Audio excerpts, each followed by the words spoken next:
Welcome to Streaming News Network, where we deliver balanced reporting with the facts that matter. This edition is hosted by J. Claude McDaniel. Please like and subscribe. This is J. Claude McDaniel and this is Streaming News Network. We begin with our first report. Representative Alexandria Ocasio-Cortez of New York is facing renewed attention over her financial disclosures, showing she still carries between $15,000 and $50,000 in federal student loan debt nearly 8 years after entering Congress. Ocasio-Cortez, who has earned a congressional salary of more than $170,000 annually, has also reported less than $81,000 in total assets. The lawmaker has been a leading supporter of broad student loan forgiveness efforts, including proposals to cancel up to $50,000 per borrower. The discussion comes as Ocasio-Cortez publicly shares her decision to undergo egg freezing, a procedure that can cost between $10,000 and $20,000 per cycle, with additional storage expenses. The 36-year-old congresswoman says the choice is about personal control over her future and not connected to political ambitions. The debate highlights ongoing questions about personal financial decisions, government debt policies, and the costs individuals face when making major life choices. This is Streaming News Network. A Colombian national has been sentenced to 3 years in federal prison after authorities say he spent more than 2 decades living under the stolen identity of an American citizen. Carlos Felipe Jaramillo Grajales pleaded guilty to making false statements on a United States passport application, aggravated identity theft, falsely claiming a social security number, and falsely claiming United States citizenship. Prosecutors say he used another person's name, date of birth, and social security number to obtain a passport and Florida driver's license and to register to vote. Authorities say he cast ballots in multiple elections, including the 2020 presidential election. The case also involved immigration fraud. Prosecutors say Jaramillo Grajales used the stolen identity in a marriage that eventually helped his former wife obtain citizenship. After returning to Colombia, he later came back to the United States under his legal identity and remarried her. Federal officials say the investigation involved Homeland Security investigations, the State Department's Diplomatic Security Service, and the Social Security Administration's Office of Inspector General. The case comes as federal authorities intensify efforts to investigate alleged voting by non-citizens and immigration-related identity fraud. This is Streaming News Network. National Football League wide receiver Allen Lazard is reportedly single again after his engagement to Camila Escribens, the former Miss Peru, came to an end. Lazard and Escribens became engaged last year in Montauk, New York, and the New York Jets celebrated the occasion at the time. The couple reportedly had already sent wedding invitations before their relationship ended. The two welcomed a daughter last October, but they have since removed most references to each other from social media. Their public posts about their daughter's gender reveal appear to remain. Lazard is also looking for his next opportunity on the football field. After entering the league as an undrafted free agent with the Jacksonville Jaguars, he joined the Green Bay Packers and developed into a productive target for quarterback Aaron Rodgers. During 57 games with Green Bay, Lazard recorded 169 receptions for 2,236 yards and 20 touchdowns. He later reunited with Rodgers in New York after signing with the Jets in 2023. However, his production declined. Over his first 2 seasons with New York, he recorded 60 catches for 841 yards, followed by just 10 receptions for 70 yards last season. Now, Lazard faces changes both personally and professionally as he looks for his next NFL team. This is Streaming News Network. A federal judge has cleared the way for the Trump administration to move forward with ending temporary protected status, or TPS, for eligible Somali nationals living in the United States. United States District Judge Allison Burroughs, who was appointed by former President Barack Obama, issued the latest ruling after the Supreme Court recently limited the ability of federal courts to review challenges to TPS terminations. Temporary protected status can provide protection from deportation and employment authorization to eligible nationals of countries experiencing armed conflict, natural disasters, or other extraordinary conditions. The Trump administration announced plans earlier this year to end Somalia's designation, arguing that conditions had improved enough to justify the change. Judge Burroughs acknowledged that the decision could have life-changing consequences for Somali TPS beneficiaries while emphasizing that courts must resolve legal disputes according to the law, regardless of their views on the underlying policy. Immigration advocates criticized the ruling, arguing that Somalia continues to face serious security challenges and that ending protections could result in family separation and unsafe returns. The decision could affect roughly 1,100 Somali TPS beneficiaries and is part of a broader administration effort to end temporary protections for nationals of several countries. Earlier this month, TPS protections also ended for eligible nationals of Burma, also known as Myanmar, and South Sudan. This is Streaming News Network. Paul Pelosi, husband of former House Speaker Nancy Pelosi, did not personally appear in court Friday for his arraignment on a misdemeanor hit-and-run charge stemming from an alleged 4th of July weekend crash in Napa County, California. Instead, Pelosi was represented by his attorney, Amanda Bevins, who entered a not guilty plea on his behalf. Prosecutors allege Pelosi struck a parked Tesla with his convertible on July 3 in Yountville and then left the scene. A witness reportedly told authorities that the vehicle hit the parked car, briefly stopped, and then drove away.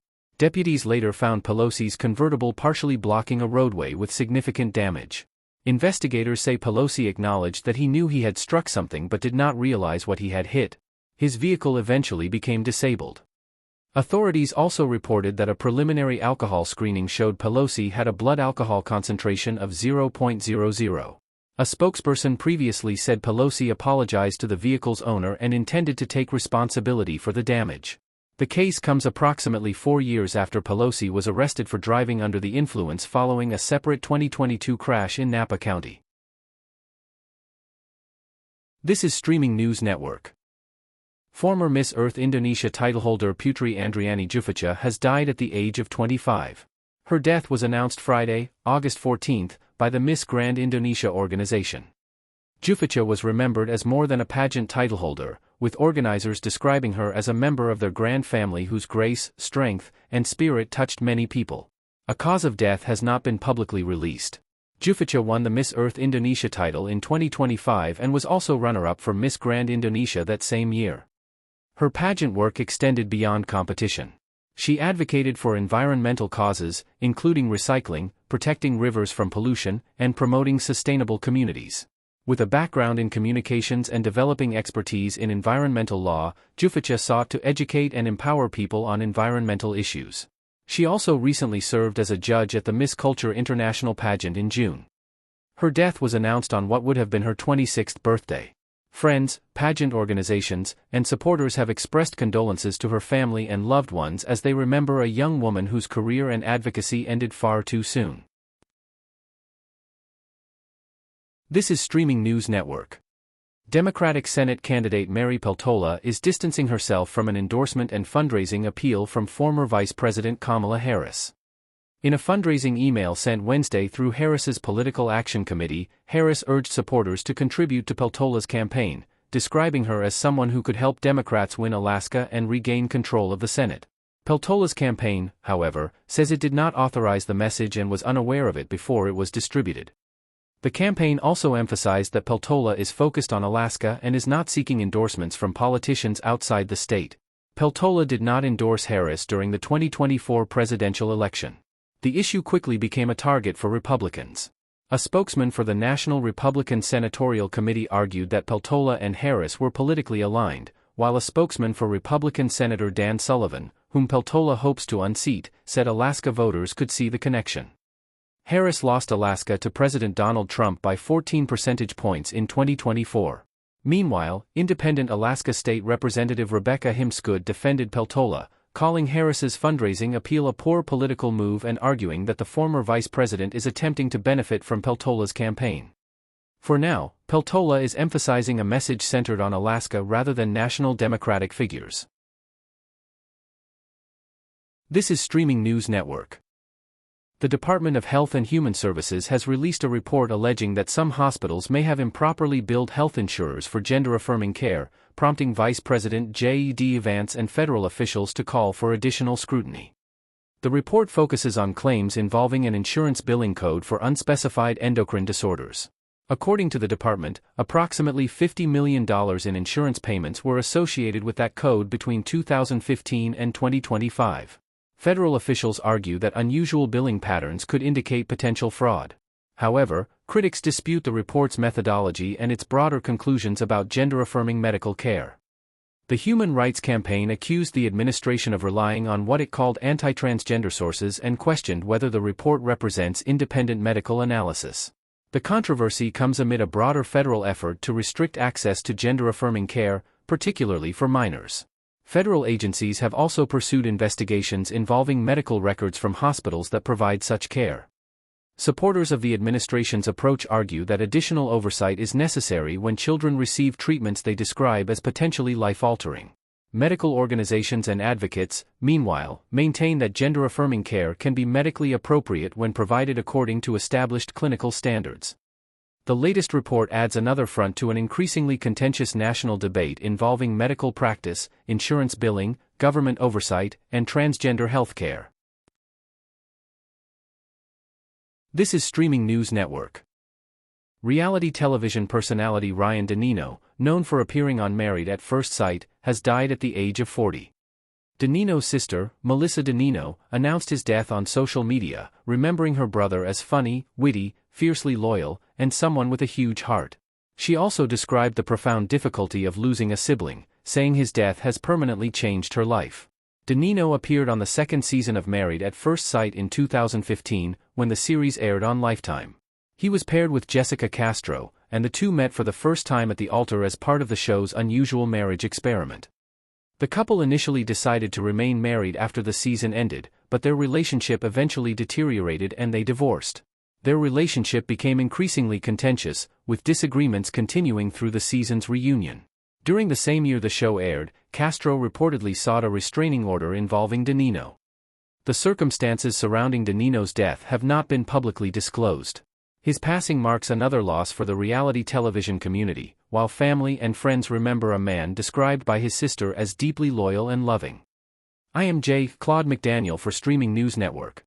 Thank you for watching and staying informed. Thank you for viewing Streaming News Network videos, and also short and special reports. Please like, subscribe, and tap the bell to be notified of additional reports.